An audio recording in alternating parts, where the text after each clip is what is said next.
Perkenalkan, kami dari kelompok 6 yang beranggotakan Sohwatul Islam Fadilah, Diah Puspitasari, Al Rizky Arista, Yunita Wati, Yuliana Mulia Lestari, Azizah Nurrohmah, Kartika Agustina, dan yang terakhir adalah Hana Pertiwi.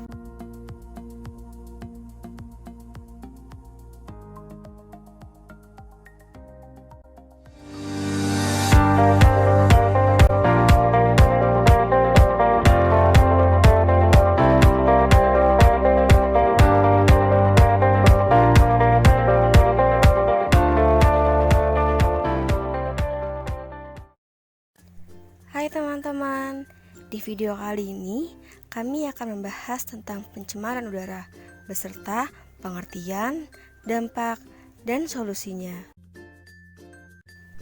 Apa itu udara?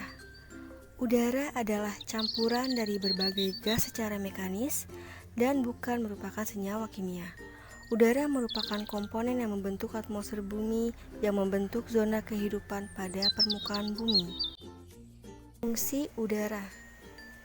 Udara juga merupakan atmosfer yang berada di sekeliling bumi yang fungsinya sangat penting bagi kehidupan manusia.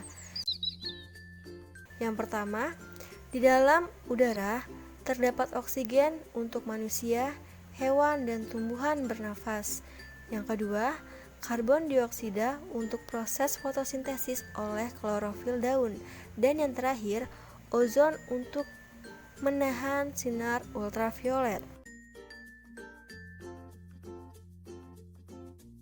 Pencemaran udara atau yang sering kita dengar dengan istilah polusi udara, menurut Ahmad diartikan sebagai adanya bahan-bahan atau zat-zat asing di dalam udara yang menyebabkan perubahan susunan atau komposisi udara dari keadaan normalnya.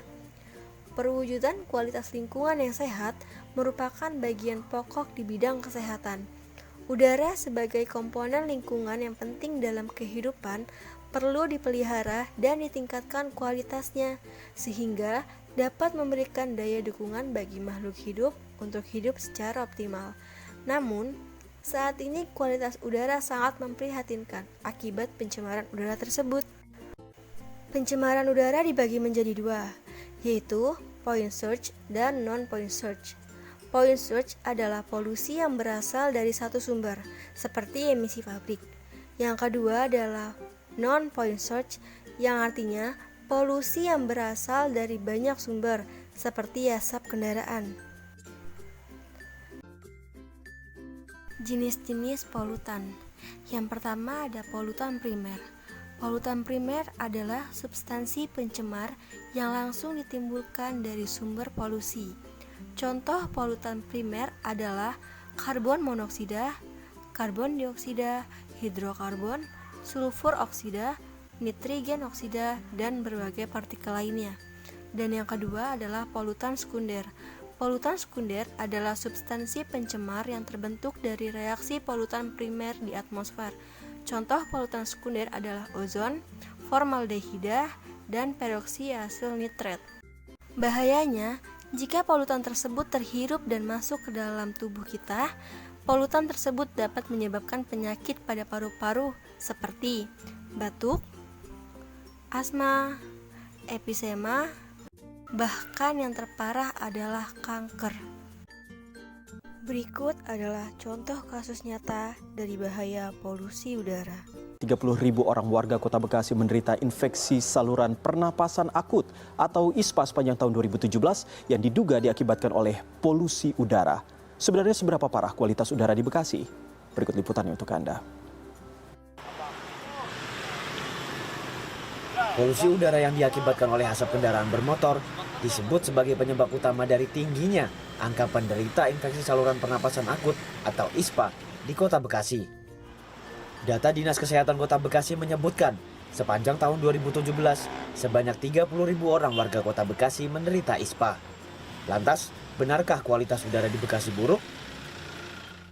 Indeks standar pencemaran udara menjadi parameter untuk mengetahui 1. Kadar PM10, 2. SO2 atau sulfur dioksida, 3. CO atau karbon monoksida. 4. Ozon. 5. SO2 nitrogen dioksida. Jika kosong sampai dengan 50, baik. 51 sampai 100 sama dengan sedang. 101 sampai 199 sama dengan tidak sehat. 200 sampai 299 sama dengan sangat tidak sehat. 300 sampai 3000 sama dengan berbahaya. Jadi, bagaimana cara kita untuk menghindarinya?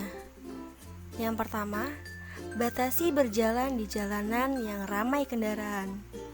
Kemudian, tidak membakar sampah sembarangan dan gunakan kendaraan ramah lingkungan. Eits, jangan lupa, mari kita menanam pohon di sekitar lingkungan karena pohon sangat berfungsi sebagai cadangan oksigen untuk kita kelak.